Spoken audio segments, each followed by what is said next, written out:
एक समय की बात है। एक छोटे से गांव में अमजद नाम का एक लड़का रहता था। वह बहुत समझदार और दिल का अच्छा था। उसके पास कुछ पालतू जानवर थे, एक गाय और दो बकरियां। वह रोज सुबह अपनी गाय और बकरियों को चराने जंगल ले जाता था। उसी जंगल में एक बहुत पुराना और घना पेड़ था। उस पेड़ पर एक डरावनी चुड़ैल रहती थी। उसकी आंखें लाल थीं और उसका रूप बहुत भयानक था। जो भी उस जंगल से गुजरता चुड़ैल उसे मार देती थी। लेकिन अमजद हमेशा सावधान रहता था और उस पेड़ के पास कभी नहीं जाता था। एक रात गांव का एक आदमी जंगल के रास्ते से घर लौट रहा था। बहुत अंधेरा हो गया था।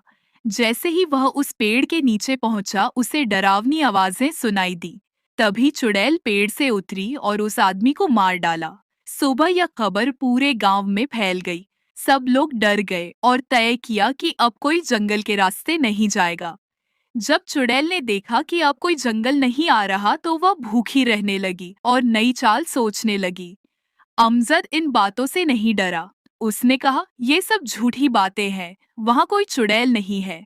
वह रोज की तरह अपने जानवरों को लेकर जंगल चला गया। चलते चलते वह उसी डरावने पेड़ के नीचे पहुंच गया। थक कर वह वहीं बैठ गया और सो गया। पेड़ पर बैठी चुड़ैल ने अमजद को देख लिया। वह खुश हुई, लेकिन फिर उसने सोचा, एक लड़के से क्या फायदा। क्यों ना मैं इसकी बकरी में घुस जाऊं और गांव में रोज शिकार करूं। यह सोचकर वह एक बकरी के शरीर में घुस गई। थोड़ी देर बाद अमजद जागा और अपने जानवरों को लेकर गांव लौट आया।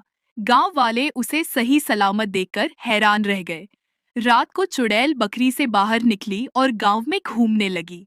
उसने सुंदर लड़की का रूप बना लिया और मीठी आवाज में गाना गाने लगी। एक आदमी उसकी आवाज सुनकर उसके पास गया। चुड़ैल ने अपना असली रूप दिखाया और उसे मार डाला, फिर वापस बकरी में छिप गई। सब लोग बहुत डर गए। अब गांव के बुजुर्गों ने अमजद को बुलाया। अमजद ने सब बातें सुनकर कहा, चुड़ैल किसी जानवर में छिपी हुई है। उसने अपनी बकरियों को ध्यान से देखा। उसने देखा कि एक बकरी की आंखें रात में लाल हो जाती हैं। अमजद ने एक योजना बनाई। रात को सब लोग छिप गए। जैसे ही चुड़ैल बकरी से बाहर निकली, अमजद ने आग जलाई और एक पवित्र ताबीज दिखाया। चुड़ैल आग के घेरे में फंस गई। अमजद ने हिम्मत से काम लिया और चुड़ैल को खत्म कर दिया। अगली सुबह पूरे गांव में खुशी थी। जंगल फिर से सुरक्षित हो गया और अमजद को सबने हीरो माना।